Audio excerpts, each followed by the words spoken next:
கோவமா வரீங்கம்மா? உங்க மேலதான் கோவம். எங்கிட்ட கோவமா? எதுக்கு? இவ்வளவு நாளா உங்க அட்ரஸ் தெரியாம தட்டெழுந்திருக்கும்ல. அதுக்கு எங்கிட்ட கோவப்பட்ட என்ன பிரயோஜனம்? நீங்க சரியா பாத்துருக்கணும், நம்பர் பாத்துருக்கணும். படிக்கல 2 வரைக்கும் படிச்சிருக்கேன், தெரியாது. அது என்னோட தப்பா? அது எங்க அம்மாவோட தப்பு. அக்கம் பக்கத்துல இருக்கிறவங்கள்ட்ட கேட்டுட்டு இந்த நம்பர் பார்த்து. நம்ம வீட்டுல டிவி இல்லைல்ல. நான் இப்போ வீட்டு வேலைக்கு போனேன் போன மாசம். அப்போ வந்து வீட்டுக்காரக்காட்ட செல்லி கேட்டேன். செல்லுக்கு அந்த அக்கா செல்லி கொடுத்தாங்க. எனக்கு அழுதேன், எதுக்கு அழுகுது, என்ன இந்த மாதிரி என் புருஷன் கொடுமடுத்து தான் அப்படின்னு. நீங்க எங்கேருந்துமா வரீங்க? எனக்கு வந்து நான் பிறந்த ஊர் கோயில்பட்டி, வாக்கப்பட்டது திருச்செந்தூர். வாக்கப்பட்டது அந்த அவசரம் மேடம் கூட இப்போ இந்த அக்கா மாதிரி சொல்கிறேன். வாக்கப்பட்ட அன்னிலேருந்து கொடுமை தான். நீ எதாவது அங்கே போய் நீ சொன்னேன்னா, நீ வெளியில் வந்தேன்னா உன்னை துண்டா வெட்டி காட்டுக்குள்ளே இருந்து. எங்க வரீங்க? வெளியே இருக்காரா? என்ன பிரச்சனை? இப்போ இங்கே வரணும்னு சொன்னேன். அப்போ எதுக்கு வரணும்னு சொல்கிறான்னு கேட்டான். நான் அவன் வேணும் தான் சொல்லுவேன்.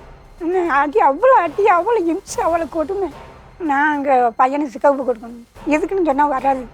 ஆனால் பையனை செக்கப் பண்ணணும். அதனால் வீட்டுக்காரக்கா ஃபோன் போட்டு சொன்னாங்க. அவங்க மூலியமாக தான் நான் போகிறேன், இப்படின்னு சொன்னால் வராது. அப்போ எவ்வளோ பசங்க உங்களுக்கு? ஒரு பையன், ஒரே பையன். அதான் அவனோடையும் கொடுமை, அப்பனாலையும் கொடுமை. எத்தனை தடவையோ ட்ரெயினில் போயிட்டேன், எலி மருந்து குடிக்க போயிட்டேன், தூக்கு மாத்திரை திங்க போயிட்டேன். எப்படியோ காப்பாற்றி விட்டுட்டாங்க. யார் உங்கள் வீட்டுக்காரரா? என் வீட்டுக்காரர் அப்படி காப்பாற்றி விடுவானா?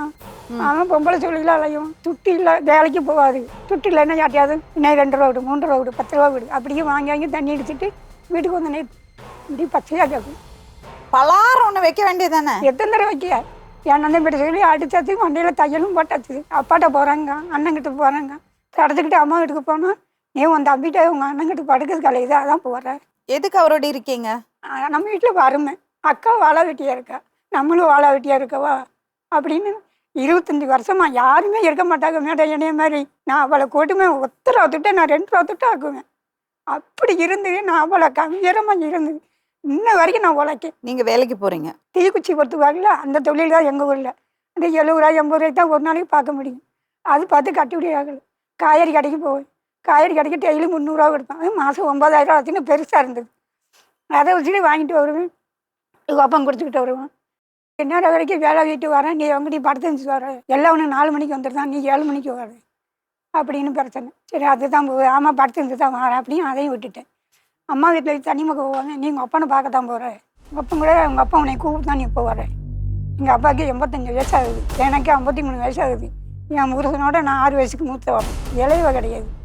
எனக்கு இப்படி இருக்கணும் அப்படி இருக்கணும்னு எனக்கு தெரியும். ஏன்னா புருஷனோட இப்படி இருக்கணுங்கிறது எனக்கு தெரியாது.